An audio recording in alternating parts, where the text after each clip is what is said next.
When the lights and camera turn off, I will be here. When the interest and conversation fade, I will be here. When there's no one around, a father will do anything it takes to be there for his son, to protect his family.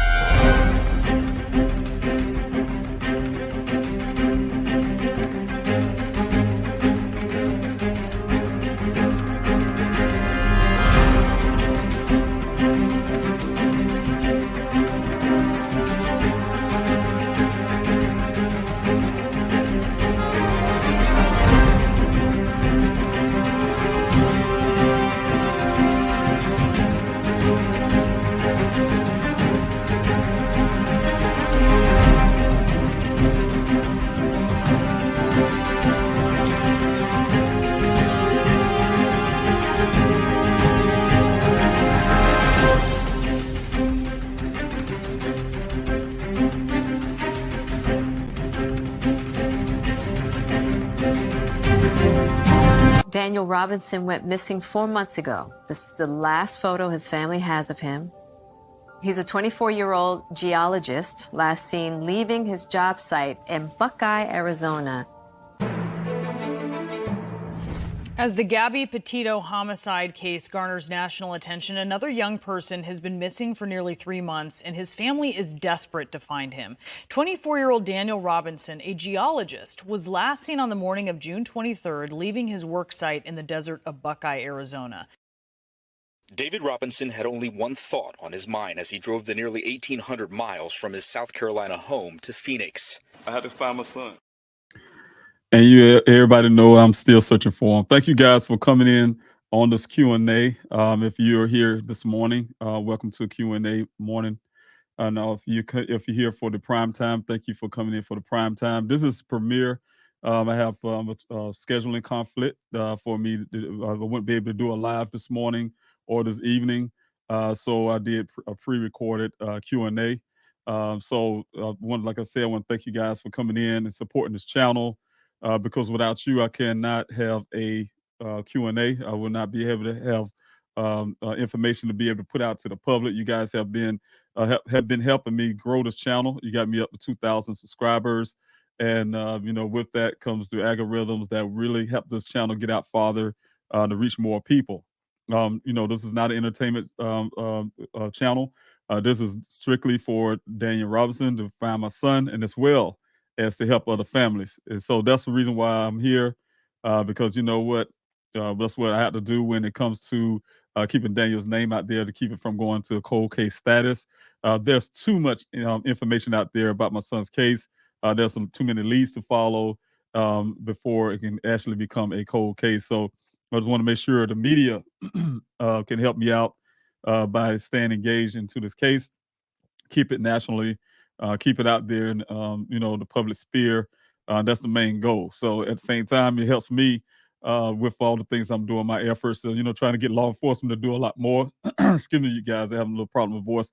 Doing a little bit more, trying to get them to continue to complete this forensics. As you guys know, today, tomorrow, I apologize. Tomorrow, on Thursday, we'll be having a briefing on the findings of things that was done, that was found, if any, on all of Daniel's electronics. So, I'm really grateful for that. Even though it took over a year, I had to fight.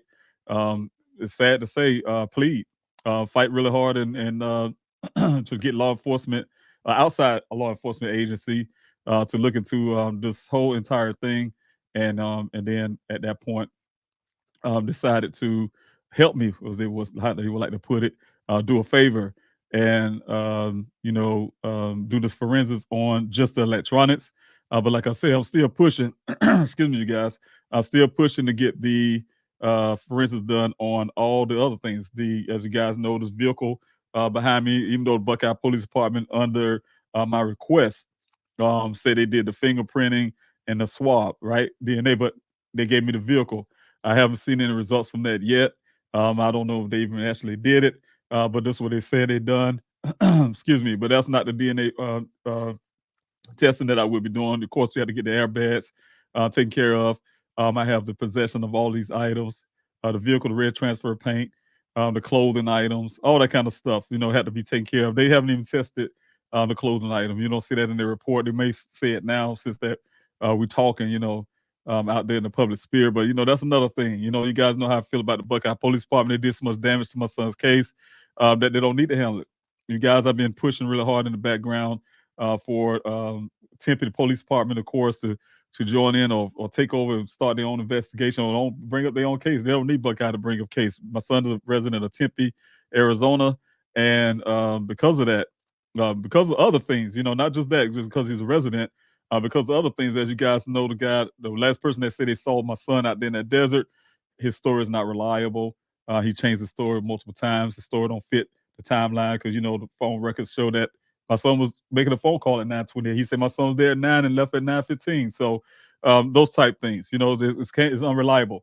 But one thing we can rely on is that they live in Tempe. His apartment's in Tempe, and there was some evidence to say that possibly someone was looking for something in that apartment, trashed his room to look for this item, And excuse me, we don't know if that's before Daniel went missing or after Daniel went missing, but nevertheless, it happened in Tempe.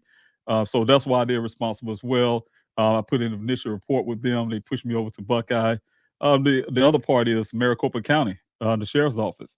Maricopa County, Culpus is over. Buckeye is over. Goodyear is over. All those areas up in Phoenix, to Phoenix, even Phoenix, Tempe as well, the east of Phoenix. So Maricopa County sheriff's office. I have many meetings with him. I have two meetings with him before, and I'm able to try to have another secure. But I'm really pushing you guys hard to get Maricopa County to do what they're supposed to be doing, which is my son went missing in Maricopa County. You can't just say Buckeye. We can say Maricopa County. We can exclude Buckeye. My son went missing in Maricopa County. It's a Maricopa County case. Also, DPS, Department of Public Service, really pushing for that as well. All these departments around the Arizona area that have some jurisdiction need to be looking into my son's case as well as the FBI, because my son's vehicle, this vehicle right here, despite of what many are putting out there in the public, is found on federal land. So it was found right there on federal land. So therefore, that need to be taken care of as well, the vehicle itself. So that's another jurisdictional thing. Before I keep going, I just want to let you guys know, like I said, again, I really appreciate you guys coming in. I love you guys. I really, just wish I could have been engaging with you this morning, this evening, and, take your questions and things like that. But if you can bear in there with me, please, come back again and continue to support. Save your questions for the next Q&A, which will be next week, of course, because I'm doing some scheduling conflicts, like I said, and I'm just doing some moving around, traveling around. So you guys, I won't be able to pull off the Q&A for the morning or the evening. I was really hoping I can get things done and get back for the evening. And but as it looked now, I don't think I would be able to make the evening Q&A. So just in case, I just this whole video, I'll be putting it up twice on YouTube, twice. It'd be the morning version of this, what I'm recording, and also there's gonna be the same video, but I'm gonna put it again for the prime time. So you guys, like I said, if you're here for the morning, thank you so much for coming in. If you're here for the prime or both, thank you again for showing up and supporting this channel. Don't forget to invite others and have them to also to support this channel as well. You guys, if you guys have any tips or nobody heard anything and have seen anything that have real direct knowledge, you guys. Now, I don't need to tip the kind of tips, hey, Mrs. Robinson, you need to go look over here, or I think this person did this, blah, blah, blah. If you guys can reserve that, please, for the phone number you see on the bottom of the screen there, 803-200-7994, or email me at pleasehelpfinddaniel@yahoo.com. I'm telling you guys, my team or I will respond on the email, on the phone. I am trying to get to all those responses as much as I can. Some people haven't gotten the responses they deserve, and I apologize for that. But like I said, just been very busy and so many influxes of different messages coming in at one time. It's kind of hard at times. So definitely, but you can try. Please try. And so if you got want to do it virtually, you got two ways you can do that. Please help find Daniel email, yahoo.com email. Like I say, my team members or myself would be responding to that as well. So just wanted to put that out. Of course, still, again, don't forget the tip line that would bring Daniel home. You guys have direct information to know what exactly happened to Daniel. That's what the number you see below is what you use. That's the tip line. I pay for that service 24 hours, 7 days a week. Live operators take a call, very courteous. They are very professional, and they would make sure that you're anonymous if you want to be anonymous. If you don't, that's fine too as well. But if you don't want to talk to anybody at all, you guys already know. You hear me say this, as you see it on the bottom there. All you do is text the word tip to that phone number you see scroll on the bottom, and a form will come up. You still can remain anonymous. You don't have to let us know who you are.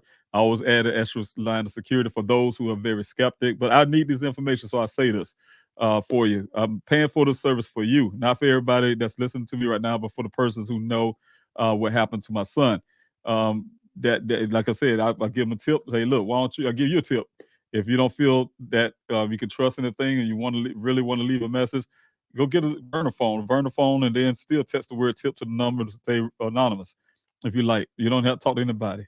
But I need some direct information to bring a closure for me and my family. You all know I've been out here for over a year, almost a year and a half now. searching for Daniel. Put over 45,000, 45 weeks of searches, over 35,000 acres of land covered out there in the desert. So, you guys know that, I've been pushing really hard trying to search for my son. And I have not forgotten, and I have not stopping. I'm really pushing really hard. So it's not over, you guys. You may not have seen me do a whole lot of social media. People see things, and I need help. That's why I need you guys to keep this thing going, because I get busy. As you guys see, I'm doing this pre-recorded Q&A because I'm busy. I always got to be moving around sometimes. And of course, I had to take care of some things at home in South Carolina because it was Thanksgiving. So I was able to spend time with my young daughter. I'm really grateful for that. My mother. So I'm looking forward to being able to see them again in the holiday for the Christmas breaks and stuff like that. So New Year. And but the hard part, that we had to go through is Daniel is not around. This year is exceptionally hard for the family. We lost my uncle a few days ago, as well as I lost my best friend a few weeks ago, of 20 some years of best friend. So, um, you know, it's a very hard time, especially just not having no answers for what happened to my son, and don't have no full answers to what happened to him, and really need that information. It's really hard. So I was thinking about other families too. You guys, please don't ever forget about the other families as well. This is not unique to my family. Those families out there, they need your support. Please give me support. I try to do the best I can to support them as well.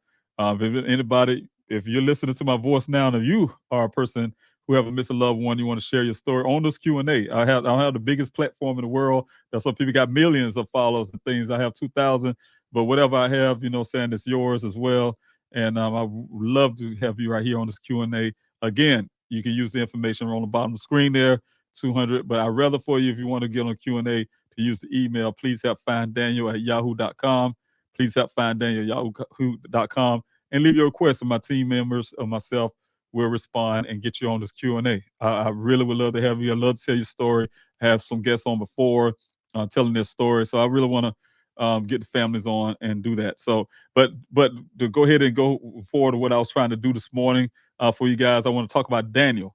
And so to do that, I was going to do a share screen with you guys. I'm doing a share screen with you guys where I will be talking about Daniel. So without further ado, here I am. I'm going to share the screen with you guys so I can talk about my son. And one of the biggest things is this. All right. This is Daniel, of course, when he was a young man, young thing. His twin sisters in the background, but you can't see him too much. It's kind of folded in, kind of focusing on Daniel. But Daniel, the youngest of his four siblings. Of course, Daniel, is the one that gets attention, and the other ones knew that. So Daniel always get them in trouble a lot of times growing up. But right now, this is the age right now where he's very impressionable. Just wanted to I'll go ahead and click on some of these right here so I can keep going. Also, as he was growing up, saying Daniel, this is rare. This is rare. This Daniel right here with a picture of him playing in the snow in South Carolina. You guys, when I say that for a reason in that tone, because in Columbia, South Carolina, we may have it in the northern areas near the mountains, but down in the center of the capital of South Carolina, Columbia, we don't have snow but once every 6 to 8 years. And this is the most snow we had in I don't know how long, because we don't have snow like that. When I was younger myself, we had snowstorms like this every once in a while. But now most time we have ice storms. We call them ice storms. Don't be snow, it's ice. But it looked like snow, but really it's ice. But somebody hit you with a snowball with those type things, it'll be painful. But this is actually snow when he was younger. And so, it's a rare thing. So he was able to enjoy that. Also, of course, in his elementary school year, Daniel, very handsome little young man, taking his class picture, of course, and here is his 12th year birthday cake. 12 years old, getting older, cutting his cake. Daniel, like I said, do anything he wants to. He started learning how to utilize the way things he like to do it. Also, him, of course, you guys, I told you Daniel rather not have the prosthesis, but he sometimes do. But this is some of the things he'll be able to do to get out. I'm not gonna be able to show a whole lot of pictures. I'm kind of talking kind of fast because of tons of pictures and videos I want to talk about. So I don't want this Q&A to be too long for you guys. But I want you guys to be able to be able to take it all in, and so we can hear about Daniel's story. All right. Of course, you guys seen this picture all the time. Daniel even climbing up in the tree. So Daniel, like I said, when he want to do something, he would do it. His silly moments, of course. Like I said, he'll keep his siblings laughing. They keep this. They themselves will keep you laughing as well. His twin sisters as well. And he's enjoying himself with his friends at school. So I'm kind of rushing through some of these pictures, you guys. So if you see me going kind of quick, those are reasons why. Daniel in his high school band. Okay, I'm going kind of forward of his life because he's going older. In his high school band, like I told you guys, he played the trumpet. He played the French horn. It was the first instrument that he taught himself. He taught himself, like I said, he's letting nothing stop him. A lot of people wonder how he was able to play this instrument using his other hand. So Daniel is very gifted to be able to do all of that. So also, this is him taking this picture, and after at a school game, they look a little tired. They get his friends in the background, his mates in the background, they look a little tired. Also, him graduated from high school. Every time you look around, Dan, you got those medallions around his neck. Even in elementary school, he always winning some type of award, some type of achievement award, academic award, things like that. So, of course, that's one of the things that's typical of Daniel. Him and his grandmother and his mother here in this picture here. Very happy moment. Him graduating out of high school. Of course, we all are proud of him with his diploma, and um, also, like I said, graduated with honors from high school. Being able to go out to the beach with his friends, enjoying himself out on the day of the beach. Like I said, Daniel's a very friendly young man, very friendly, get along with everybody. People love him. He love people back. He just like to be around people. And that's one of his personality traits. One of the proud moments, the academic all-star Daniel in the high school moment, um, academic all-star, and just doing things just receiving another award. Receiving another award. One of the proud moments for me. You guys probably see Daniel when he was walking across the stage. Excuse me, walking across the stage when he was. You see me on the Q&A. I had a little part. We say, "I am David Robinson." Daniel Robinson, I'm sorry. I am Daniel Robinson, and I'm going to AC Floor. You guys remember that little piece that I play sometimes at the beginning of the Q&A. That's what this moment came from when he walked across the stage. He was talking about his major and what they want to do.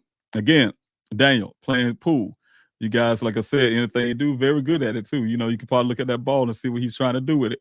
So very good. Another picture of himself and his grandmother, his mother. Of course, he's a family oriented person. Like I told you guys, even during COVID, he came down from Arizona to back to South Carolina just to see his grandmothers. He stand outside the window just to see them because he don't want to expose them to anything he probably picked up. Not saying he had COVID, but just in case he didn't want to expose his grandparents, and so he would stay out. Of course, this is also that was an example, but this is also his picture, his one of his proud moments when he graduated out of college. Yeah, there you go. That's how you do it, son. You just freestyle that thing, and it's a happy moment. We really enjoyed that. Seeing that he graduated with honors. He graduated just doing really well. He just enjoying himself for this moment here as well. This is about me and his moment, of course, after graduation. He and I hung out for a while, but I could tell you the behind story to that. Once he got tired of me, trust me, he kicked me to the curb. You probably can see his smile like he ready to go out with his friends. So that was one moment I kind of laughed back at him, and I laugh about now. I said, boy, you ditched me.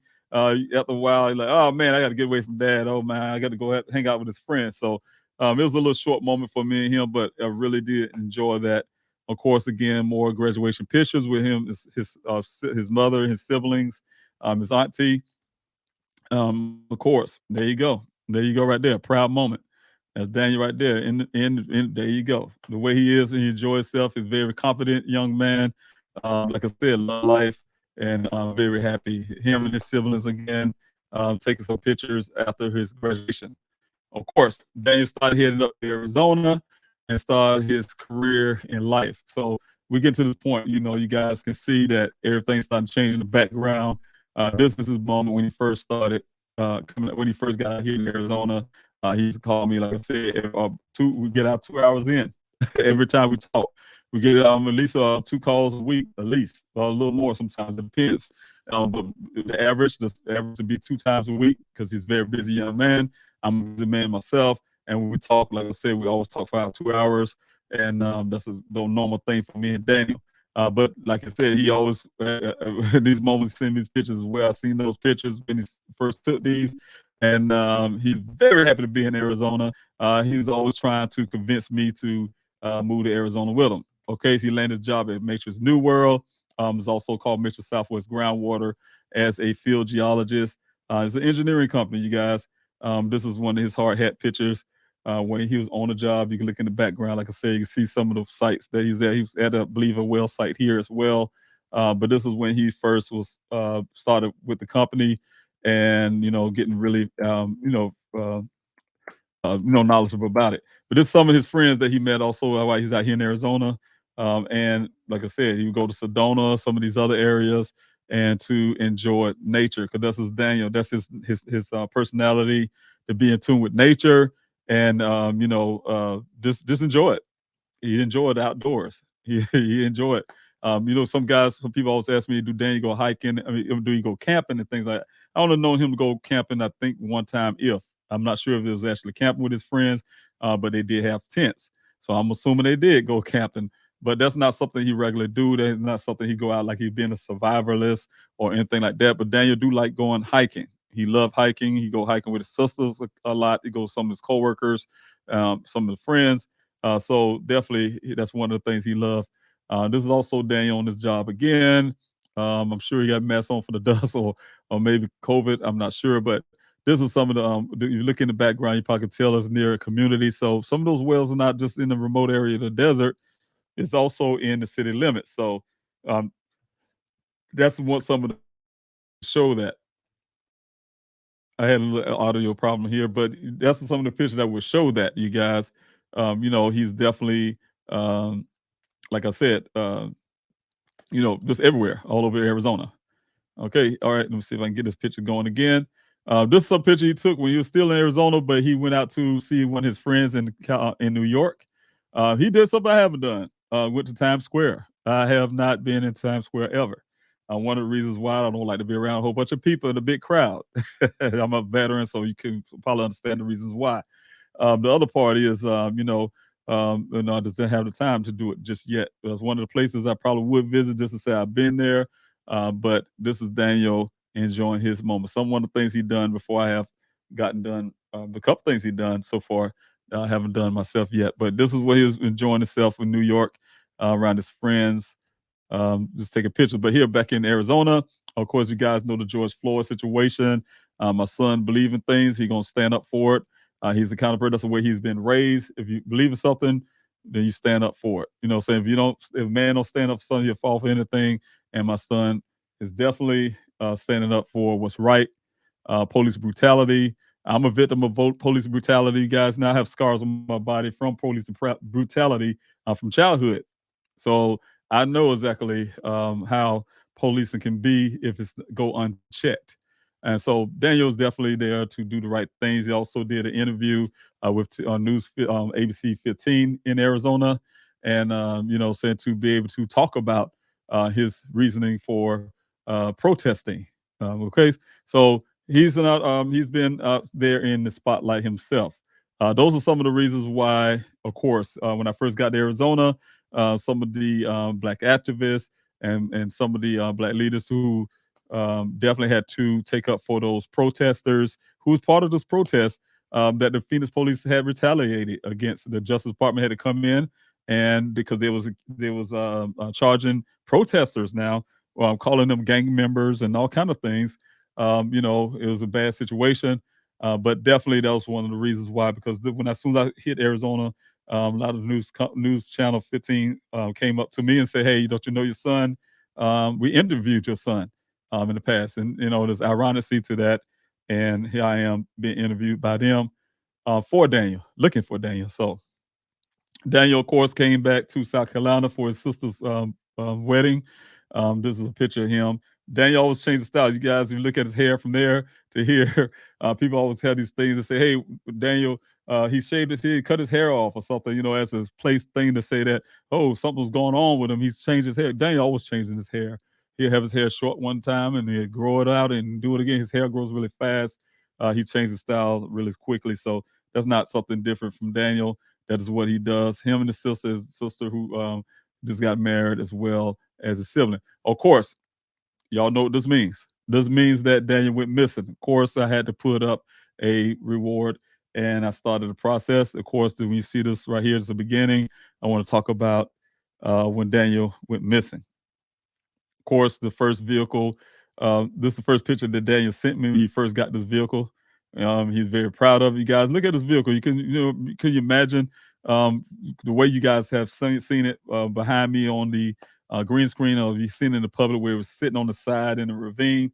This same vehicle, you guys, how pretty and nice it is. This is a vehicle. It was not damaged, and it wasn't damaged the day that Daniel supposedly went up the Sun Valley Parkway. You guys, so he took care of his vehicle. You can see how nice and clean it is. He is very proud of it. This is a vehicle that we had plans. He and his siblings and myself, I was supposed to meet them all in Phoenix to his sister's place, and we were all supposed to spend time together. And Daniel wanted me to drive this Jeep. He was very proud of his Jeep, and like I said, is his first possession, his own personal vehicle that he paid for himself out of his own money, his own paycheck, and he's very proud of that. He came from using a used car to getting this car here.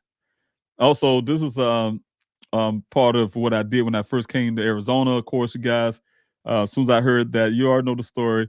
I heard my son missing. Of course, I reported him missing. Went through the whole chain event. The first thing they did, as soon as the Buckeye Police Department told me they weren't going to go search for my son, I hopped in my vehicle and started heading west.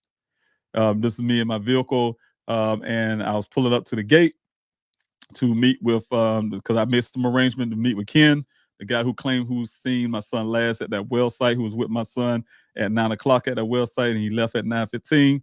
I was meeting him there. I already had made arrangements, tell him that I was going to be there. They called him, let him know I was coming up to the gate. And when I got to the gate, this guy showed up. I don't know who he is. I still can't remember his name, if he even told me his name, but this guy showed up. And it was the strangest, weirdest, communication or whatever you want to. It was just a strange time talking with this guy here. Of course, I did get out, and he, of course, got on this. Once I started telling him, he first was questioning me. He backed his truck up to that fence that you guys can see. If you look at this fence, if I'm on the fence is on, the camera is on the outside of the fence. I'm standing on the inside of the fence with him towards the desert area. That's the same fence that Daniel went into with Ken to get to the well site. So I'm on the other side of the fence talking to this guy. He backed his truck there, and he asked me all this questions. Why you want to talk to Ken? What you want to talk to him about? This, that, blah, blah, blah, so on. And then he started getting on the cell phone. He was texting Ken, but then eventually what he did, he weirdest thing, he ended up shutting his door.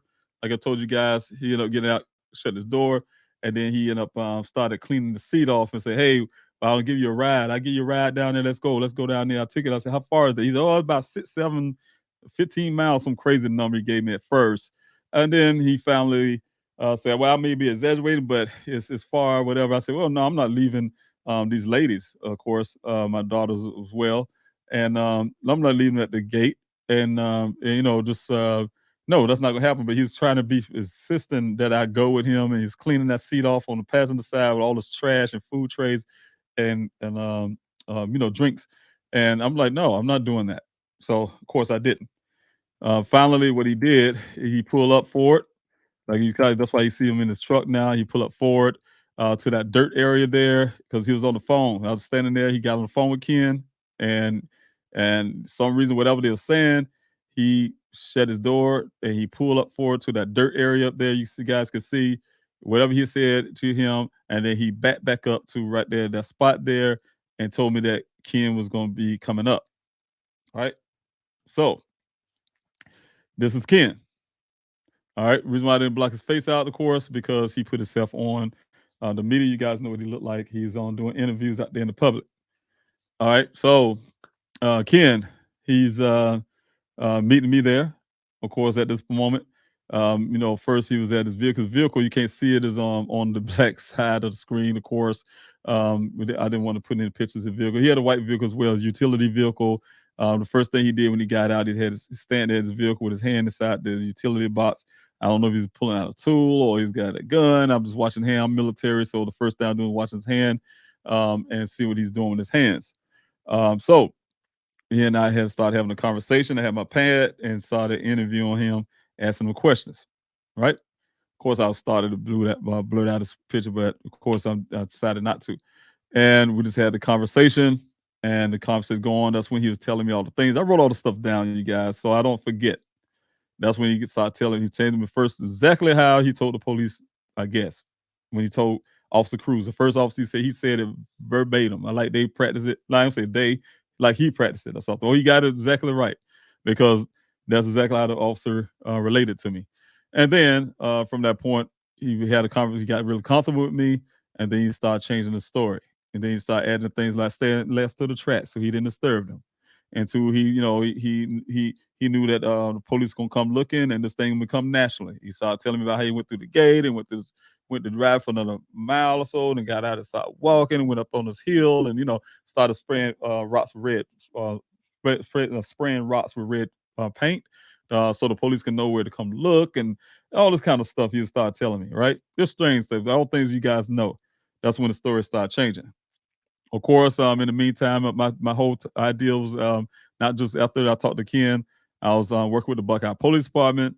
I was up in that desert every day, standing at the gate. I've been advised not to go into that gate, and I was, for safety, because hey, I'm a veteran. I've been in the desert of Afghanistan, so I understand how desert can be very deadly. I also wasn't used to seeing a desert with all that vegetation, first of all, and I didn't know what to expect, from what they was telling me. So I started going back. This is my hotel. In front of my hotel, I started going in the hotel and started doing my research about the desert, about everything I can learn. And at the same time, I was pleading to the public.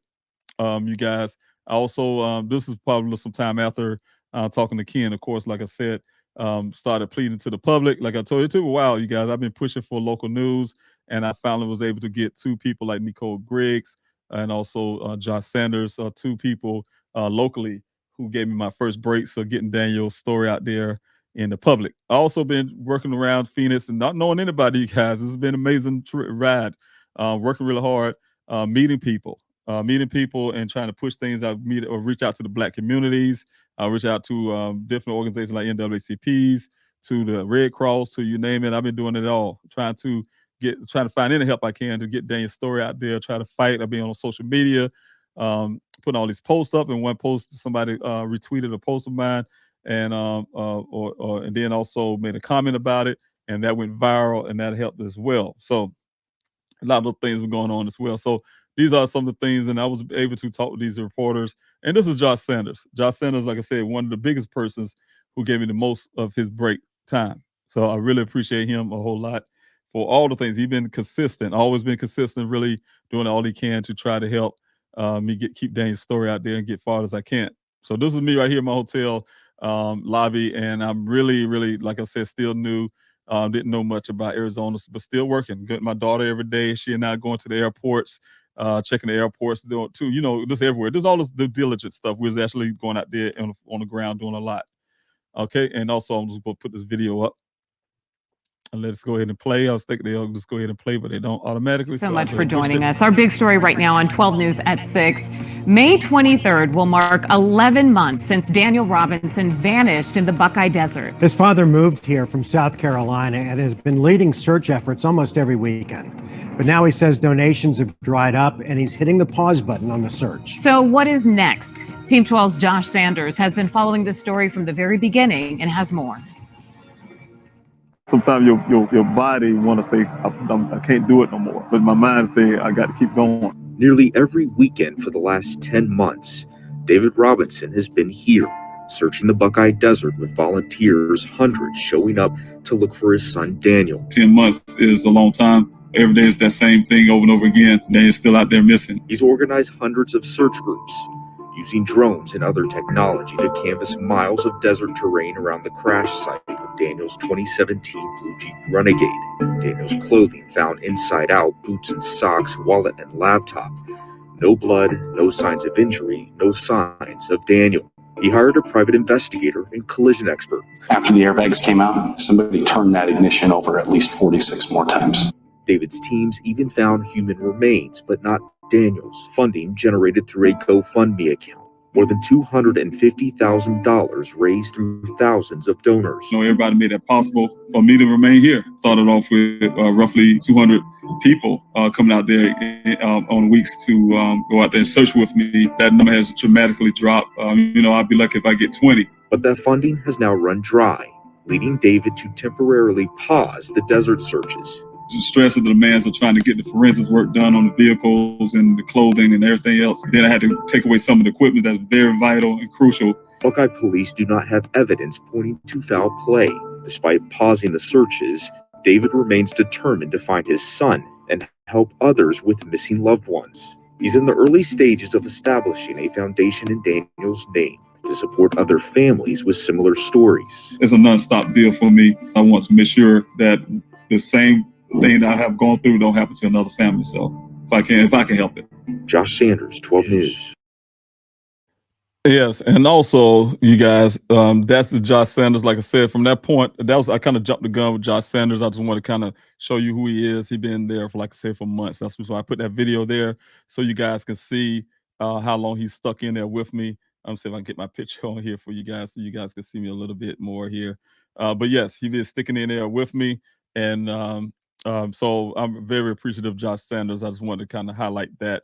So I put things trying to put in the order there, but at the same time, that video is way out of order. Of course, it's 10 months or so after I made it to Arizona. Of course, I started the flyers. Of course, this is not the Zet flyers that I started, but these are the flyers I end up doing for Daniel to try to bring some awareness to the case.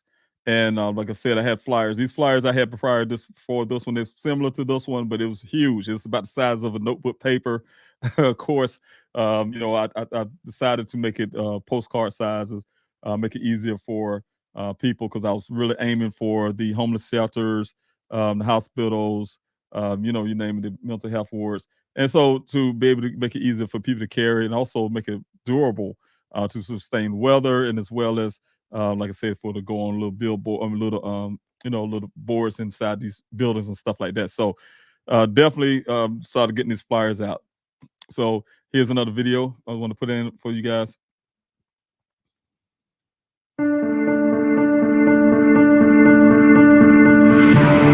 I'm not gonna play this video. I just wanted to mention about that. I started to use YouTube. So you guys, that's the reason why I put that there. To start saying, hey, look, not only I was in the desert, I started using the YouTube, started working to get YouTube and things like that to try to keep Daniel's story out.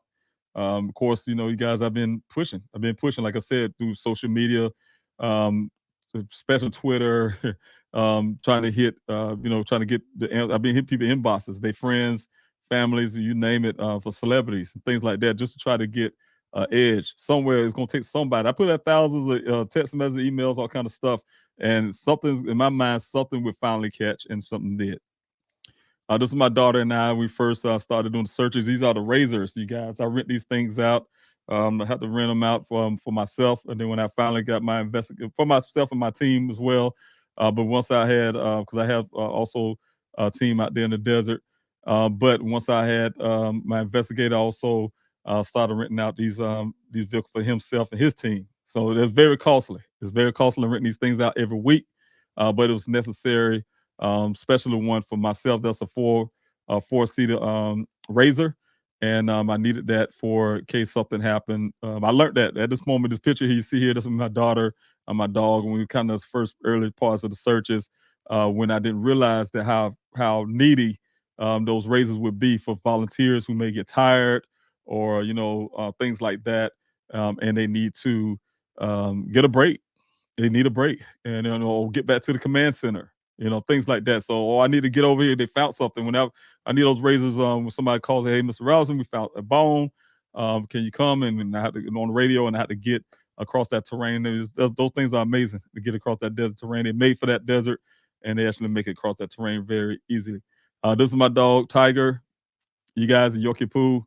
I was taking him out there in the desert with me at first, but I found out really quickly it's too hot for a dog, so I had to start leaving him back while I was out in the searches. So, of course, he enjoyed being out there, and so I was a little afraid too. He's been a really small dog. I didn't know. I hear about rattlesnakes and things like that. So it was some of the times I had to put him on the ground and let him use the restroom. Of course, I let him walk, and of course, it was very one of those things. But anyway, that's Tiger. All right. Also, this is one of my coordinators, my first coordinator. When I first came out to Arizona, he came out. I reached out to the social media again, just looking for people who know about this desert, who can give me the, because I like I said, I've been doing a whole lot of research. I need to get the search going. I just need somebody who's from Buckeye who know about this desert. And I ran into this gentleman here. I'm not gonna say his name at the moment, but I ran into him, and he and I got together. We got the website up. We got the website up. Please search for Daniel.org. I already had to please help find Daniel. You guys, the one you see now, please help find Daniel. But the search for Daniel.org was set up just for the searches, because I was doing everything outside the desert. You guys, like I said, start doing the flyer distribution by that time. Been pushing those medias, trying to get Daniel's story out there in the media locally. I've been pushing hard, guys, for 3 months, and before I can get this thing out to a national level. It was hard work. You guys had to beg and plead, and some families had to go through that. I'm just one of them that had to. A lot of families don't, just because of who they are. They'll automatically get that kind of national attention. But I wasn't fortunate to do that.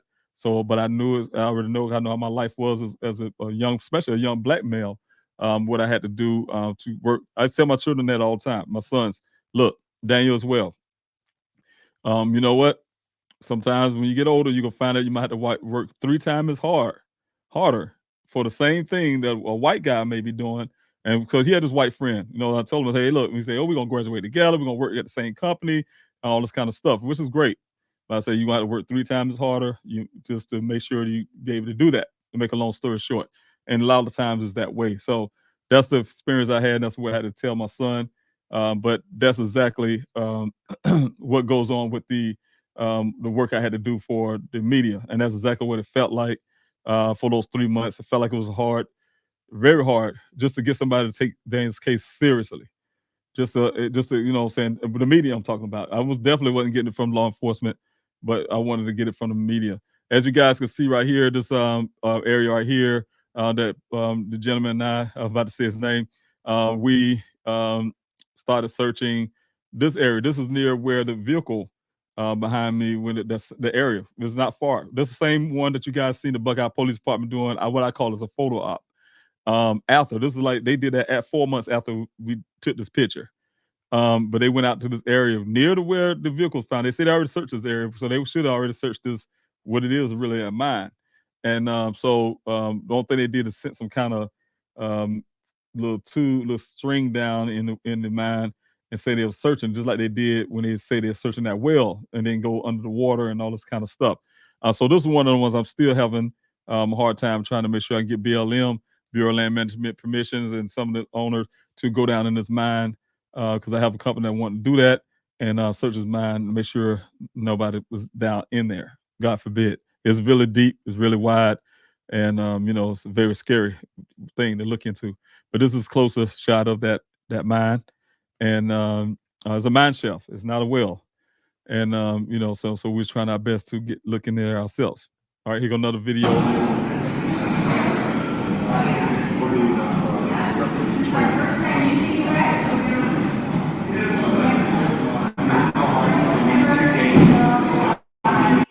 Okay, I just want to show that because I just want to tell you guys I'm not gonna let it play too much, a bunch of background noise. But that is just to go back again. That is just me at the hotel. I'm just kind of showing an illustration of how I had to start getting this local news to try to get my dang story out nationally. Of course, then boom, I hit CNN. As the Gabby Petito homicide case garners national attention, another young person has been missing for nearly 3 months, and his family is desperate to find him. 24-year-old Daniel Robinson, a geologist, was last seen on the morning of June 23rd, leaving his work site in the desert of Buckeye, Arizona.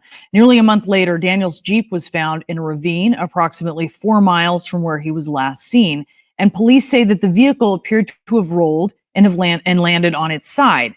Daniel's clothes, his cell phone, wallet, his keys, they were all found at the scene, and police say that foul play is not suspected, but Daniel's family says otherwise. Joining us now is his family. We have Daniel's father, David Robinson, and Daniel's brother, Roger Colley Robinson. I want to thank you both for coming on this morning to talk about Daniel. And I'm not going to go through the whole thing, but I'm going to go through some of these videos. This is a search video, of course, you guys. When I started advertising the searches out there, my news Hello, everyone. I'm David Robinson, the father of geologist Daniel Robinson, who went missing June 23rd out of Buckeye, Arizona. I came here to Arizona to find my son. Since that time, I have organized searches every Saturday. We're having another search this weekend, and we're asking everybody, anyone who can come out and help. I very much appreciate it if you can. Bring your 4x4s, bring your all-terrain vehicles. If you have horses, you can even come search on foot. We need everybody. So if you're out there, you have any skills, if you want to help in any kind of way, please come out. I'm dependent on you. I'm searching for my son. I need your help. Thank you. God bless you. Okay.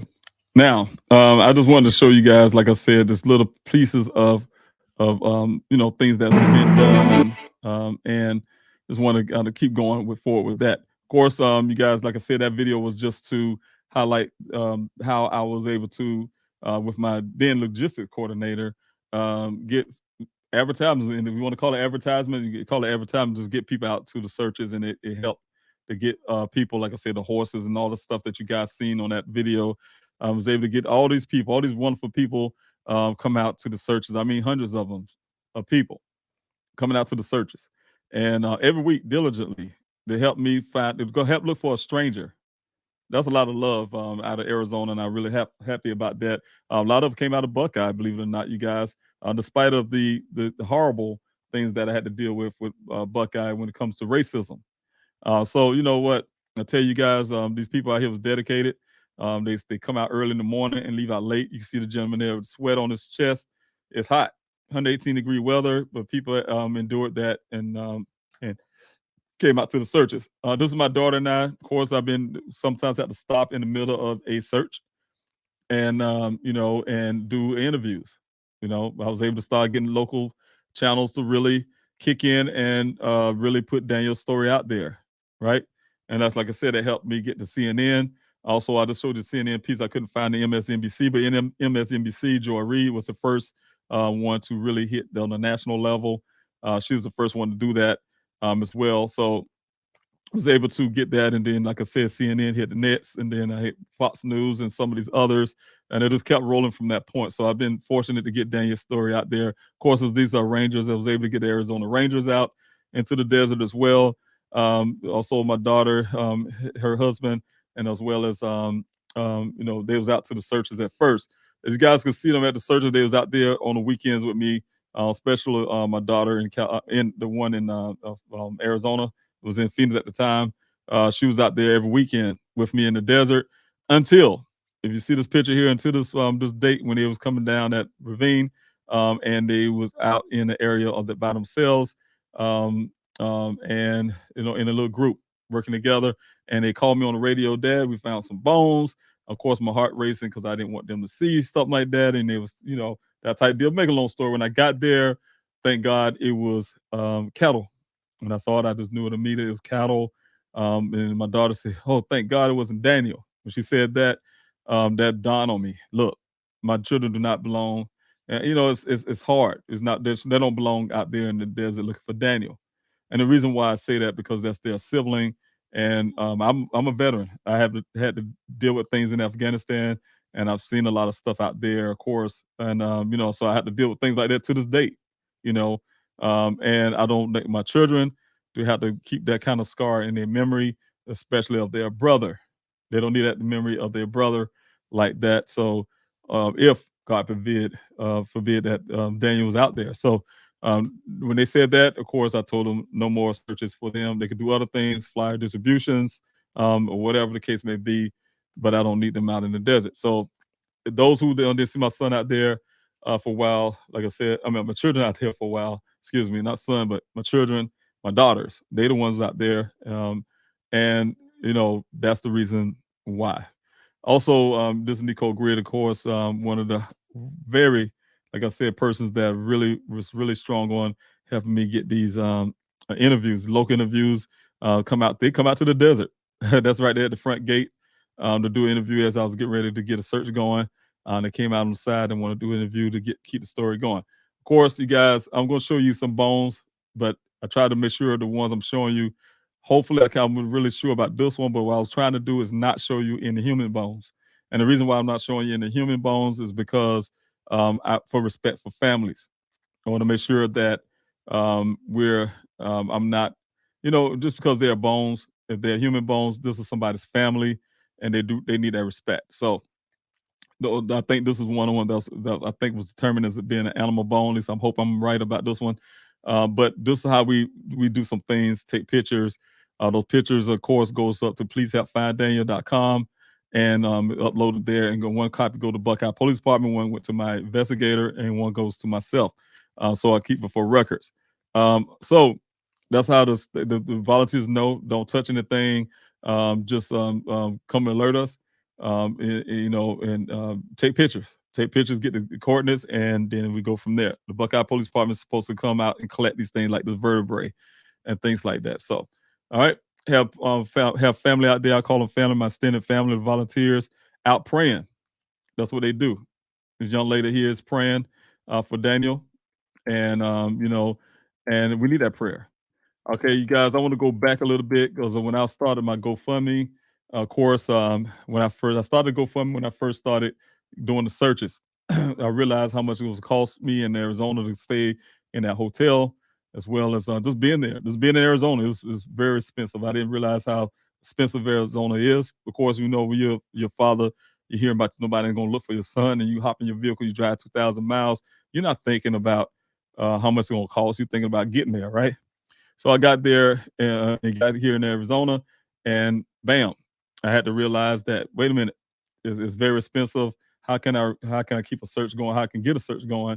I just getting ready to get the searches going, and I'm like, no, I won't be able to afford all of this UTV, ATV stuff. So of course I had to reach out to the public. My daughter introduced GoFundMe to me. I didn't hear anything about it. I didn't know anything about GoFundMe, but she introduced it to me, and it was a tool. This is a ladder GoFundMe. It was started off. I think I asked for $10 or $20,000 to help fund that. Like I said, the searches. From that point, as I see how things started going, had to try to get these flyers going, started following these leads, traveling to Sedona and things like that to try to follow leads. It started getting really expensive, trying to stay in Arizona as well. So I had to raise it up. And then as I'm going, I raise up. At this point, I raised it up to to $40,000, right? And then that's when I didn't change it for a long time. I didn't change it for a long time, you guys, for a length of time. And you guys have been donating over the $40,000 goal. And that was a blessing for me because it kept things going for a while. But like I said, as I was receiving the money, as the money was going out, spending towards the things that I needed for Arizona and for the search for Daniel. So that's how it was. And this is the picture when the vehicle showed up. Of course, the first picture, the only picture that the Buckeye Police Department gave to me, you guys, is rough. The only picture. When they told me on the 20th, we found your son's vehicle in the ravine, and blah, blah, blah, the story. And I was really uptight because they didn't tell me the day of, or because they said they didn't want to disturb my sleep. But they gave me this picture. This is a picture I released to the public. This is the first picture the public ever has seen of my son's vehicle. And I released that because that's the only picture I had to go by. And I remember that stump in the background, and they gave me this picture and two maps. That's it. You see part of the map right there in the picture, right there on the bottom of the screen. They gave me a picture and two maps. That's it. Right? Real dirty to me. That's dirty hindsight. Looking at it, real dirty. They didn't give me anything. So the point is, got that picture. You can see her even on the picture. No forensics tabs on the scene. They didn't do any forensics. You guys don't let these guys fool you, because now they claim they did when they did that fingerprinting. Supposedly, if they actually did it, that's because it was on my request. It wasn't something they just did because they was been doing good policing. It's something I had to request because they didn't do it, and I was angry. I was in the meeting yelling, mad, uptight, that type deal. So. Of course, I had to hire my private investigator because of the theories that they told me. That y'all seen the vehicle sitting in that ravine. There's no way possible. Other stuff they told me. So I did hire my private investigator. This is him right here, you guys. And here we go, another video. I wanted to see if there's a video here. No, this I put this picture here. I know why. I put this picture here. I thought it was a video here, but yes, I think so. There we go. I want to talk about this is when we was following Chief Hall. Right after the vehicle showed up, it was the first search that Saturday. Following Chief Hall up to see where this vehicle was located.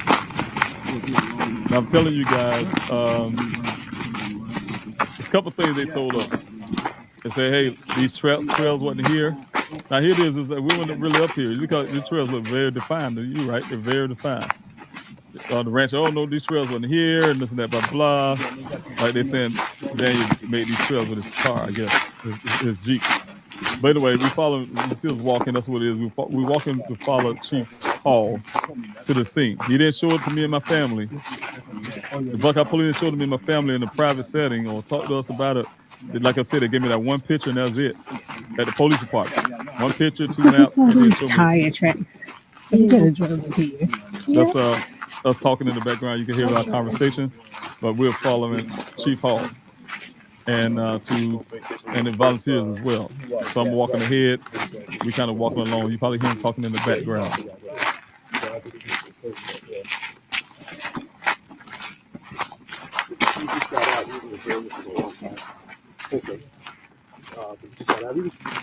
He wasn't off here a while back, but he got changed to wait. When he jumped on a plane, he got out and cookies and cakes. So I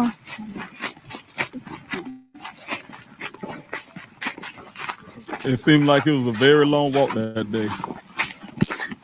You could have drove up here, right? well, probably got closer. I knew you would say that. I knew you would say that. That was Chief Hall to the left. You saw on the camera, he was to the left, walking with the black on. Send them from higher points, that would be harder for that vehicle to get up on. So it's better to walk out here. What happened to tire tracks to get up here? Well, to certain points, I believe it's like to a certain point. And then it became kind of rough. Oh, it's just guys over. And she had made a good point, and that's what we're talking about. The Buckeye Police Department, the rancher, they had us believe that the track wasn't there, and somehow I guess it just came about. But you can see these very defined tracks. They've been there for a long time. This thing been edged out for a long. A lot of travel been going this way, so you can look at it that way as well. Last thing I need to do is pay for that thing. That'd be the last thing. Everything's already costing so much. That was me discussing about the cost of the razors and things like that. It's very expensive to keep those razors going. That's why, like I told you guys, I had to start relying on help from the public. Yeah, that's fine. I don't know what that goes to. Okay, I just want to look. And we found the rope. We pointed out to Chief Hall there's a rope on the ground. It looked like a shape of a noose. We were very concerned, especially at black. Chief Hall, of course, grabbed that and got rid of it. I don't know what he's done with it, but definitely found that rope near where the crash is. So we actually passed in the crash site. Chief Hall taking us to a different area. Where the noose was found, or the rope you want to say found, is closer to where the vehicle was located. But we're going up to a different area that he's pointing us in the wrong place. But like I said, after we got to that point, Chief Hall started grandstanding about the cartels and this and that. Like he was out there, may have done some of Daniel. They landed planes on some of the parkway and And then while he's doing all that, that's my daughter that's walking right there in front, right there, tapping my shoulder because this guy wouldn't speak to me. Lo and behold, it's the rancher who directed us. We had to walk back the way we're coming from.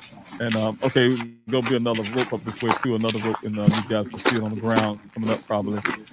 There you go. See the rope here on the ground is coming up. That's near the crash site. So I was wrong the first time.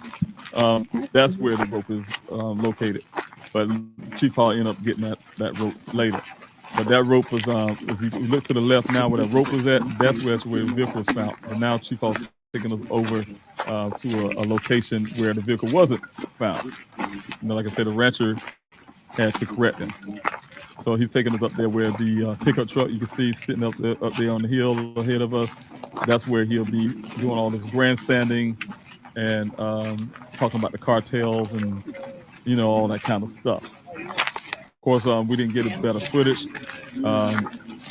Camera woman, she was really not feeling easy of actually videotaping. And so that's why the camera was moving around and fumbling around. And we didn't get no real straight shot of looking at Chief Hall in his face, for instance. All right. But this road right here goes straight off the cliff. I mean, it goes deep down that area. But you actually can drive down there, believe it or not. Drive down and drive up.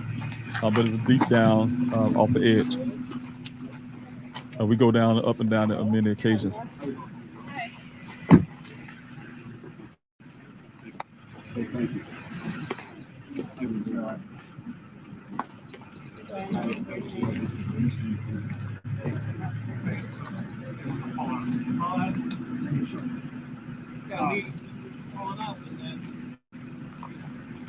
While she's looking over the edge, Chief Hall's over there talking about this cartels and everything else and pointing out to the wrong places and stuff like that. So she didn't get the conversation with the camera on this one, but on the other ones we have.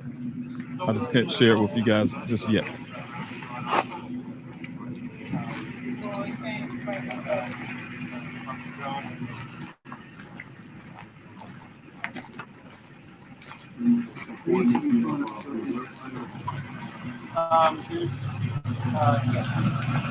You probably hear partial conversation from this point because at this point, some of the conversation wasn't really too crucial.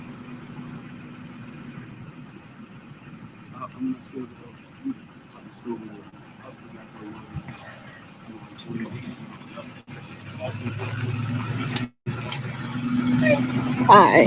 How are you? Oh, good. How are you? How are you? Thanks for coming out. Yeah.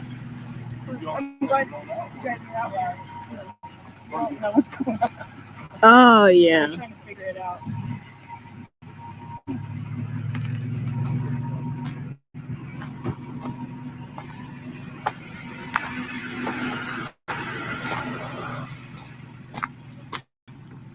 Let me see if I can speed it up a little. Okay, we got only a couple seconds left on this video. And then we'll probably go to the next thing. But I just wanted to kind of give you guys a glimpse of that moment when we first saw the area where Chief Hall took us to the wrong area, but the rancher corrected the area where Daniel car was found. We first seen it for ourselves. You see me out there in the back talking to Chief Hall. He's putting us in the wrong place. Over there with Roger's on the red on. You guys had looked to the left, you saw him there. That's where the vehicle actually was found. But ironically, he was already standing over there. The rancher will be standing over there pretty soon, and then direct me over. So we're looking down this ravine. He told us, right. Yeah, that's where he came to arrest. Yeah, that's where we found the car out. From this side. From this side. We came in from this side. Okay, he said he came in from that side, a little dip hole area I told you guys about. That's what Chief Hall said he came in from. But this area was not where the vehicle was found. Like I said, if you saw gentleman standing over the red, that's where the vehicle was found, but that's where the rancher going to be standing at. And from this point, after he do his little grandstanding, like I said, the rancher will pull me over and corrected Chief Hall. All right, at the same time, coming out of the desert, after the vehicle was found, of course, I decided to do a press conference, also to try to advocate for other families. That's why you guys see the little poster board I had made here on the back here of highlighting other families, because I wanted to go in front of the Buckeye Police Department. You can see it right here. This is the Buckeye Police Department. I set it up with the news organizations as well.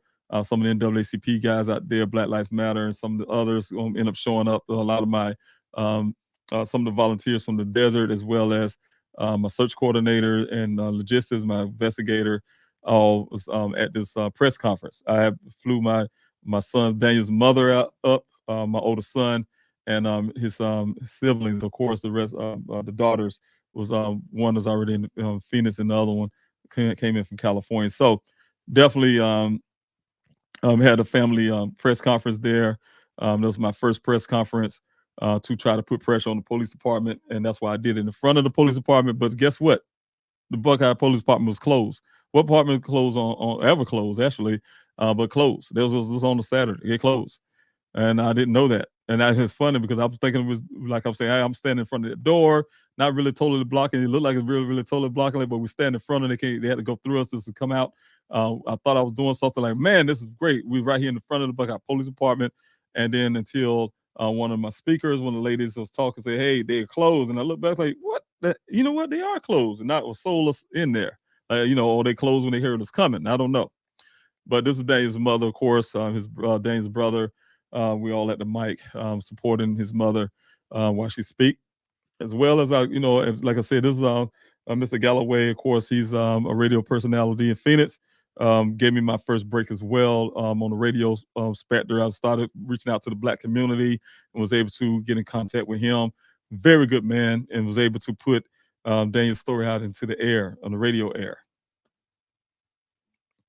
Tonight, we start our series, Missing in America. Every Wednesday night, right here on News Nation Prime, we are going to be diving in to these cases, taking you to where the people were last seen, meeting these families and bringing you their stories.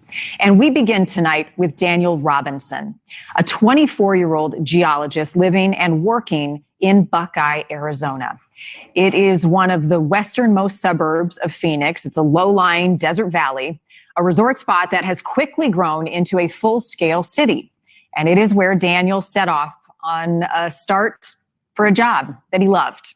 He left work in Buckeye June 23rd. He has not been seen or heard from since. Puzzling clues, a crash scene that raises a lot of questions is what we know tonight. News Nation correspondent Nancy Liu is live in Buckeye for us, where she spent some time with Daniel's father. Nancy. Marnie, it has been over 3 months since Daniel Robinson went missing. This is the area in Buckeye where his vehicle was found. This is remote. The terrain is extremely treacherous, and his family now wonders whether Daniel was really in that vehicle when it crashed here. I have faith, and I really believe I'll have my son back alive. David Robinson is on the biggest mission of his life. After serving 2 tours in the deserts of Afghanistan, the Army vet has no plans to leave the deserts of Arizona until he finds his 24-year-old son, Daniel. Treat it like a mission. I keep saying it. I'm a professional soldier. I do my job and find my son. He's my son, I'm his father, and it's my job. The job has been filled with frustration. Daniel is a geologist who works for a company analyzing sediments in the area for a well. He was last seen leaving the worksite in Buckeye on the morning of June 23rd. A month later, a rancher found Robinson's Jeep crashed in a ravine. His keys, wallet, and phone were in the SUV, but there was no sign of him. And I think the first thing he would have done if he was in that vehicle is at least carry his phone with him. I couldn't imagine someone 24 years old won't be attached to his phone. I'm leaning more towards, I don't think Daniel was in that vehicle. The private investigator working with the Robinson family suspects foul play is involved. He says there are too many unanswered questions raised by data recovered from the vehicle.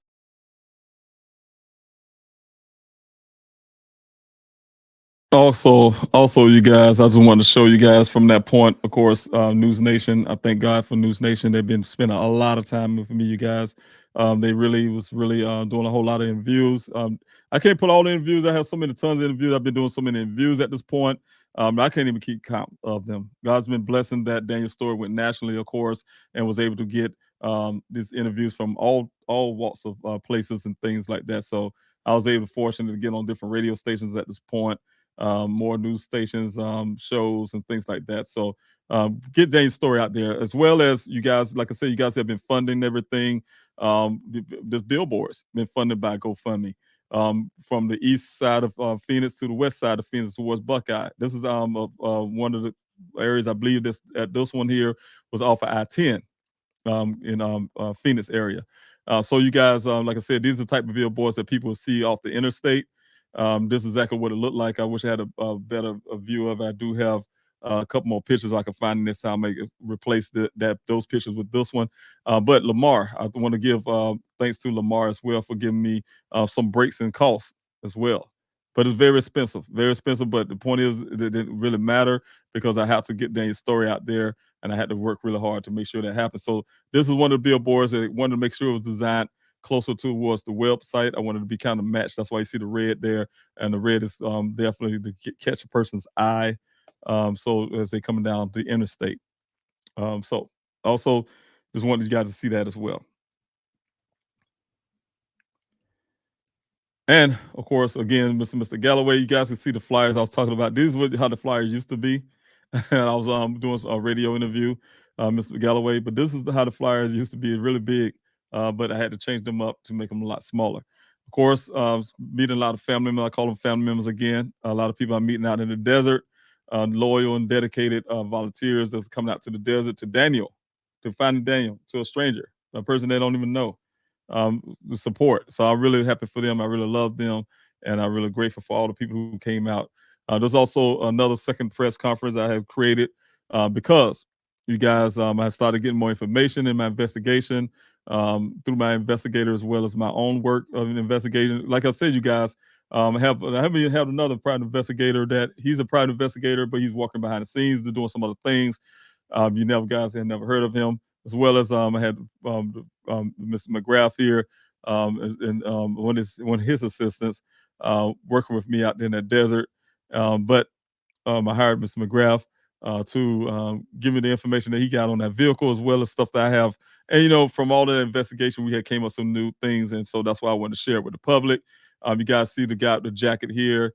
He's with Dateline, so I really thank God for Dateline. Dateline been spending a couple of days out there in the desert with me as well. Filming, doing some drone stuff and filming, and that's why you guys seen some of the finished product of Dateline. So I really thank God for them as well. But this is us definitely out there having a family press conference. You see the volunteers behind me, and this is my daughter here, but you see the volunteers behind me. A lot of we did this on a Saturday. All the volunteers are out on the desert. They're doing line searches to, doing they're out there. So I had to cut my time out there with the volunteers to come back and do this press conference. But I asked the ones you see that's behind me, I asked them, can they stop searching and just come out there with me for this press conference? And I wanted them not to stand in front of me, but to stand with me. And because they're my family. So I say, hey, this is a family press conference and they're my family. And so they are there standing with me and my team, my investigator, for this press conference, so we can talk about the things that's highlighted. So, like I said, I love each and every last one of them, and they are my family. They are my extended family. You guys see behind me. Of course, you see my blood family here, and everybody else is my extended family.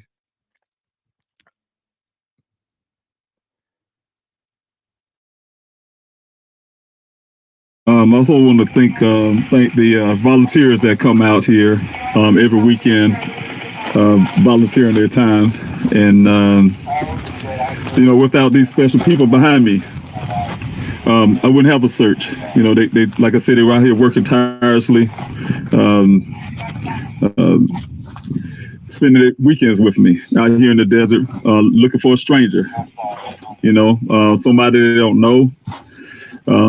Somebody they do know, someone they can relate to.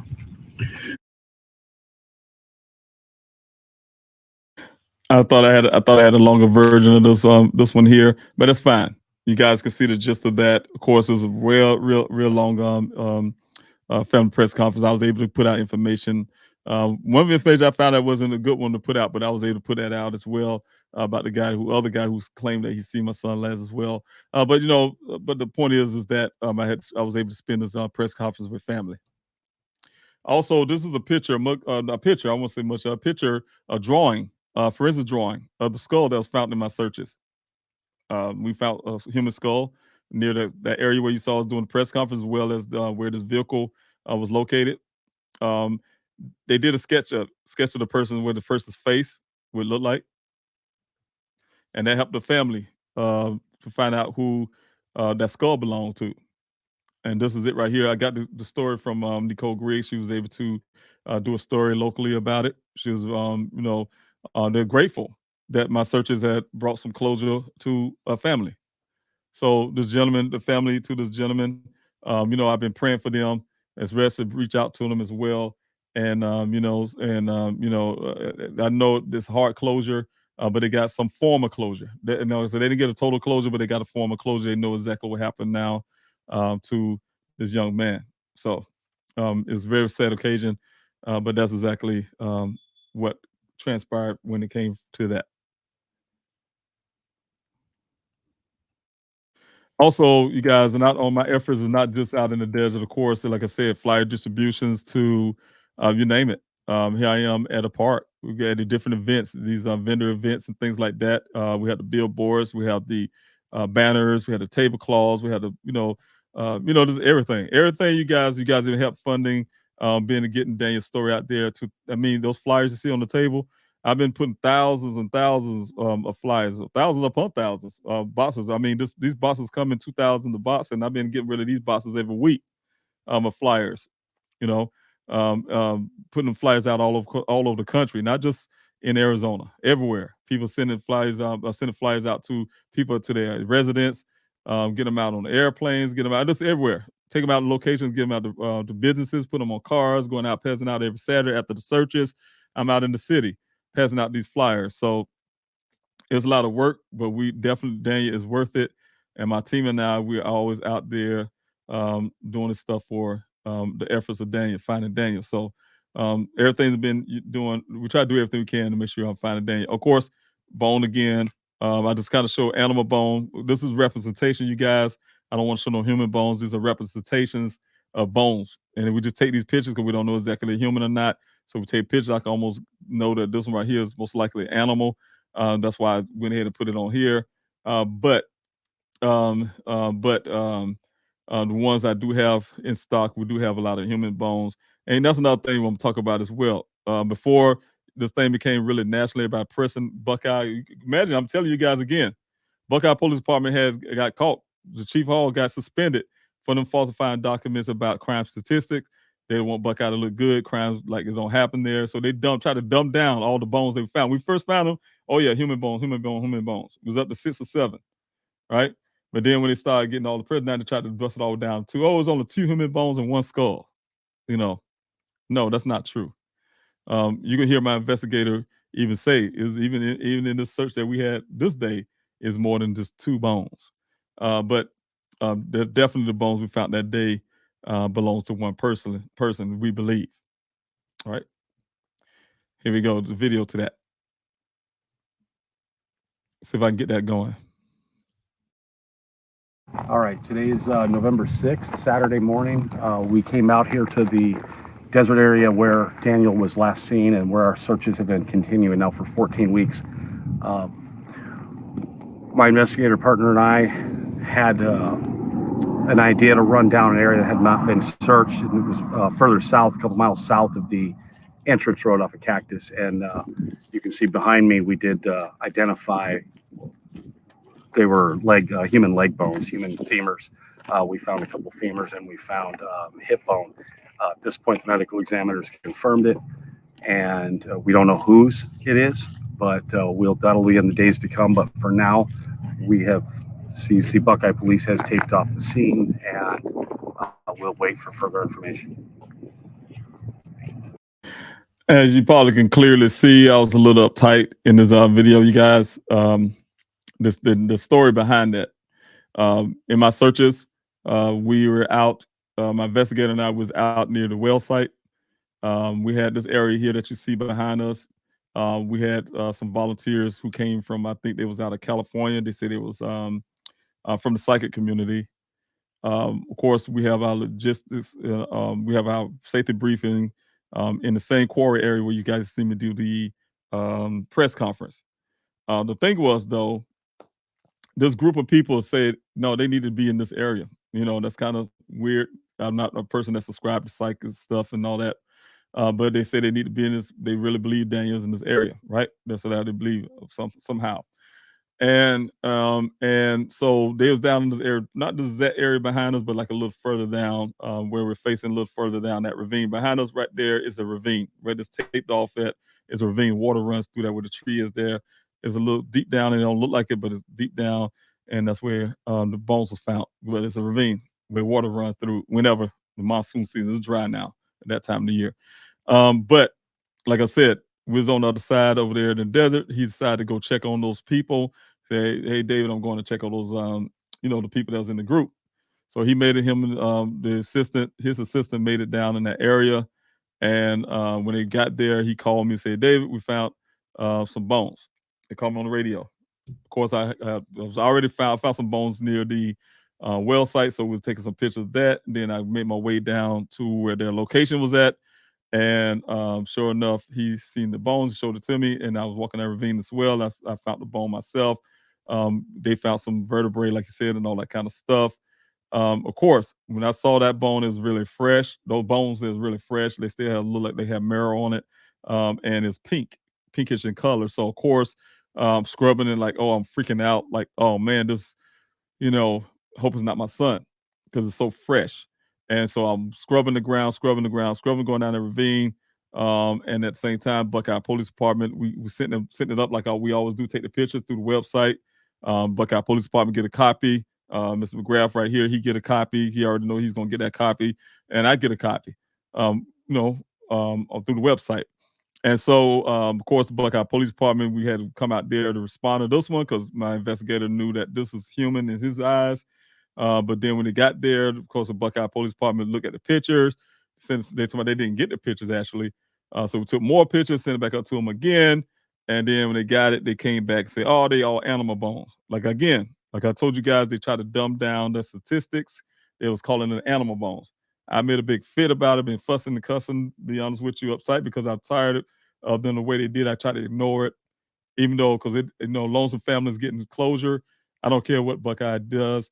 I just want to make sure that the family get closures of those bones that we did find out, that the human bones we did find. I'm hoping they do. And so I didn't really fight them until I got aggravated with them. And when they said it was animal bones, and I knew I could look at them, tell they had to be something to those. I'm not an expert. And so I got really uptight, and they sent the pictures over to Maricopa County, medical examiner's office. And we waited right here in the scene right here for 3 hours, out there for 3 hours. And it came back all human bones. And this is the first time I'm telling you guys, out of all the human bones we found out, they came back and told us human bones. And I'm telling you, some of those bones, if I'm not mistaken, that we found in the prior, they said it was human bones, but they never did come collect them because sometimes we had to go back and area over again, and those bones are still, and that makes me upset. That's why I'm so upset too, because those are somebody's family member on the ground, and it could have been my son. And I say, those are family members on the ground, and that's not the way you treat people. But this is the first time Buckeye ever, in all my weeks of 40-some weeks of searches out there, that's the first time they ever marked anything off for a crime scene and made us leave the area. They made us leave. My way out, if you look behind me, that's the Sunvale Parkway, the road behind me. You probably can see a little part of the sign. Let me see if I can get my cursor over here. This is a sign, the road sign, so the road kind of runs back right across here. Back there in the back, back there, on the White Tank Mountains over there. And that's where I was standing on the side of the road, talked to the investigators for Buckeye. Once my investigator left, everybody left. I was refusing to leave because I want to see if this is my son, God forbid. And so the investigator was like, no, Mr. Robbins, you can go ahead and leave. We probably will give you some information, blah, blah, blah, so. Okay, I trust them on it. I need to get that razor back and all this equipment back because it's very costly. Which I said, okay, I can do that then, and I'll just keep in contact with you guys. Can you? Because they had to reassure me because I wasn't leaving.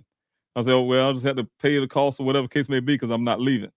And so, like I said, the Buckeye Police Department had, really convinced me that I can go ahead and leave, and they would give me the answers. But the real part of that is, as I'm going down this road here, it takes about eight, a good distance. I say it takes a good about 15 minutes to get down that road to the interstate. Before I can get to Phoenix, it's a 40-minute ride. Think about it, you guys, 40 minutes from that road on interstate to get to Phoenix. And before I can get there, I probably wasn't even 15 minutes. They called me just like you said it was gonna do, and said, "Oh, that's not your son," because it's not a black man's bone. That's what they told me. And so that type deal. So anyway, that's one of the parts I want to show you guys as well. All right, of course, and then I was able to go to CrimeCon. You guys, have been doing everything I can to try to get Daniel's stories. That God been blessing me to be able to get out there to put Daniel's story. And I was really happy to go out to Vegas for this, you guys, because my team and I, we put thousands of flyers out in Vegas. That's a tourist town. I've never been to Vegas before, and there's a wrong reason to go. I wish I went with Daniel and we all got hanging out in Vegas or something. But was there to do a job and was able to go to CrimeCon. I was a speaker there to tell Daniel's story, and as well as like I said, those flyers. That's probably the most beautiful part. I was able to meet a lot of people, like people that associated with the Nancy Grace. That's how I was able to get Nancy Grace, as well as Joey Jackson, I think his name, from CNN. There's so many people. Some of the guys from police. Just everywhere. This all these different people. So I was able to get in contact with them, and also like Natalie and Derica from Black and Missing Foundation, as well as Tree Fort. This really happy for just to be able to meet a lot of people there at the CrimeCon event. So this is some of the pictures as well, and also some of the podcasters and the content creators as well. Very lovely people, very great people. So I was able to meet a lot of people, and also, like I said, get in contact with things of people like producers and things of like Dr. Oz show. In Arizona, the search for a missing 24-year-old geologist continues well into its 4th month. Daniel Robinson left work at the Arizona desert near the city of Buckeye on June 23rd, but has not been seen or heard from ever since. I'm joined now by David Robinson, Daniel's father. He's in Arizona, where the search for Daniel continues. David, thank you so much for taking time to talk about your son. Of course, this is troubling for everybody. Tell us about Daniel, what he was like. Give us as much information as you can about him so we can get a sense of who he is. Thank you for having me on.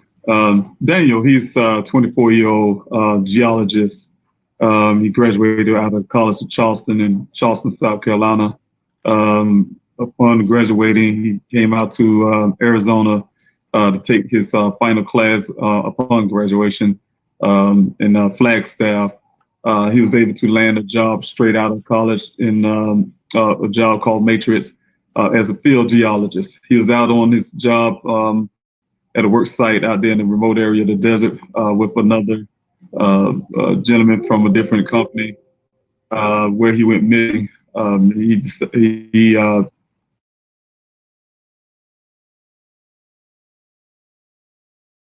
I just wanted to skip that, you guys, and go to that was one of the interviews as well, BNC Black News Channel as well. Like I said, you guys, the interviews have been coming left and right, so I've been fortunate to get those interviews.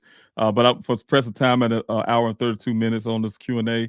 But I want to talk about the events, kind of like visual. You guys know, a day of remembrance.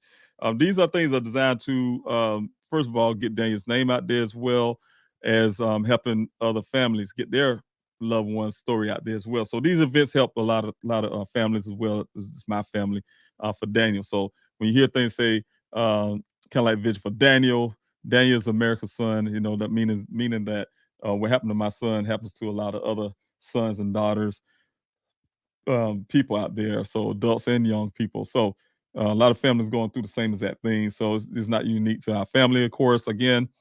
So I just wanted to put it that way. But this kind of like visual was very impactful to help me find Daniel.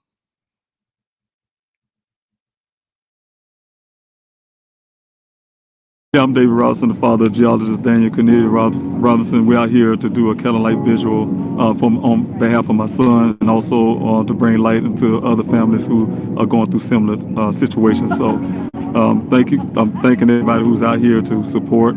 We need to stand in solidarity to bring attention to this case and to make a statement. Oh, I'll be your shelter. I'll be your armor. I hear you whisper underneath your breath. I hear your SOS, your SOS. I will send out an army to find you in the middle of the darkest night. It's true, I will rescue you. I will never stop marching to reach you in the middle of the hardest fight. It's true, I will rescue you.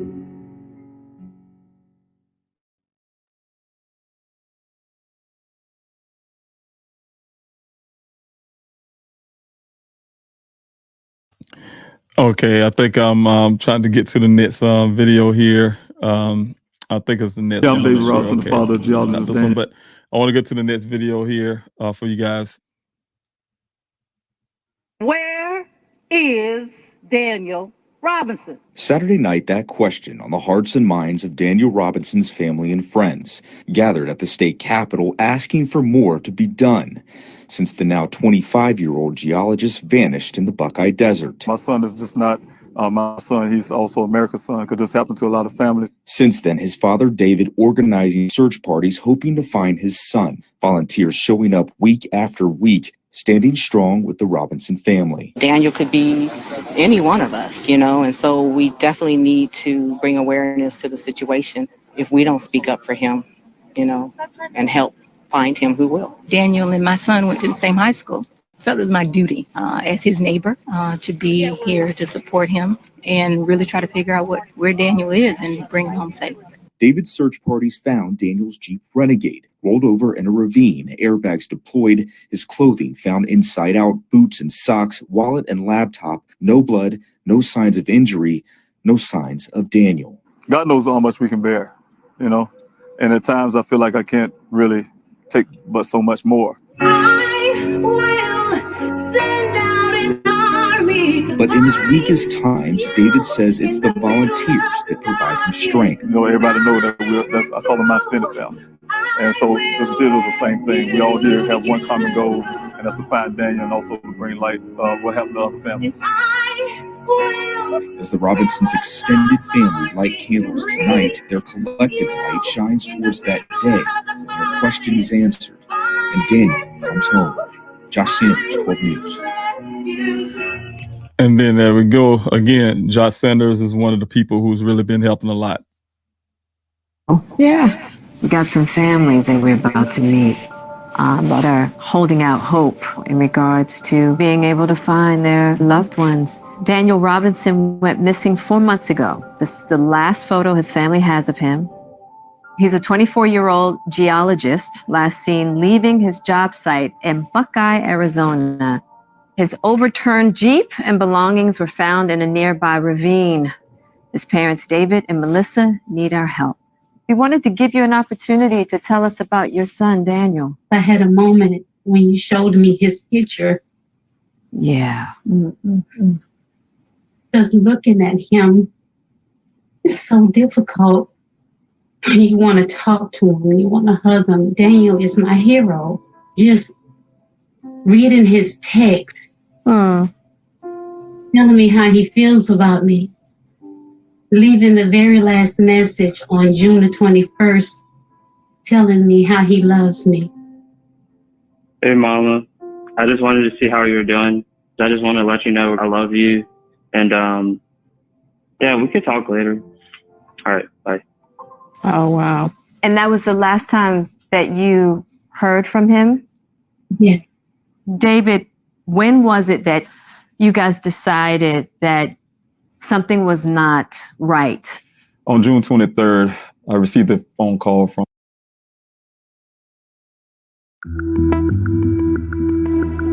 Dawn in the desert, a clear and chilly November morning. We are near the city of Buckeye, Arizona, where a caravan of cars is arriving, carrying volunteers. For the next several hours, they will comb this unforgiving landscape, looking for a young man who's been missing since June of 2021. His name, Daniel Robinson. And leading the search, not law enforcement, but Daniel's father, David. Where is everybody located? For 9 painful months, Robinson and his team of volunteers, people he now calls family, This is my family. have been desperately trying to find any trace of his son. He's a very bright, intelligent geologist. Anything that Daniel wanted to do, he would do it. He's born without a right hand, but he found ways to master anything that he wanted to do.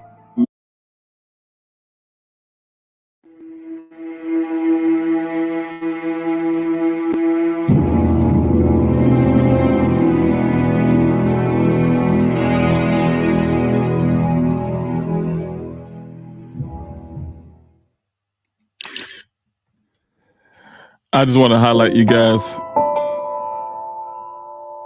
a day of remembrance.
Again, I was wanting to highlight the a day of remembrance. Like I said, these things are geared to help other families as well. As helped me get Daniel's name out there, his story out there as well. Keep his case from going cold. So thank you guys for watching this video as well. I got a slew of videos, but I just want to say, you guys, thank you so much for this joining in on this Q&A to look at some of these highlights. I really wish I could put more together. I had to actually be on a flight, so you guys definitely I could not do again the morning Q&A as well as I may not be able to do the evening. So this is a premiere. I just want to say, if you guys really just want to put some pictures out to highlight Daniel's a human being. He's a person. He's a geologist. He's a son. He's a nephew. He's a cousin, and as well as he's a sibling. So he's definitely a person, a scientist. Brilliant scientists at that to make this world a lot better place. And I'm really fighting for my son, really working hard at that. You guys have, like I said, been champion to that. So I just ask you guys again to please help find Daniel. Please help me find Daniel.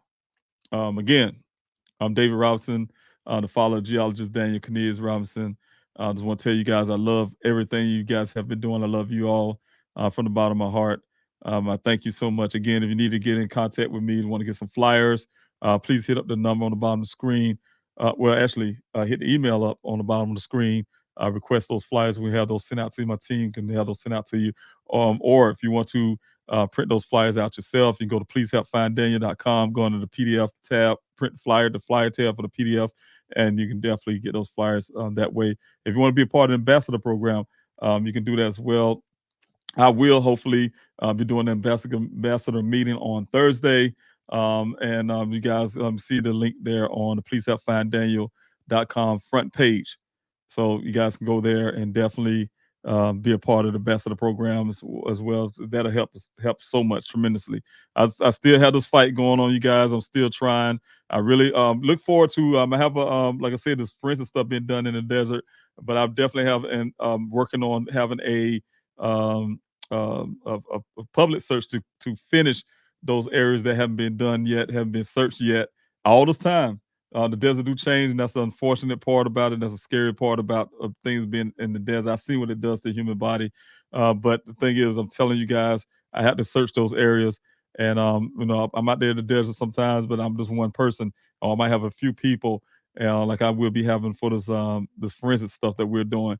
But I'm definitely aiming before they finish get these projects really going out there to have this area, 2 areas there that need to be searched thoroughly by line searchers. So logistically, I'm trying to make sure I get those things taken care of so I can be able to get people over and make sure you guys safe. That's my biggest part.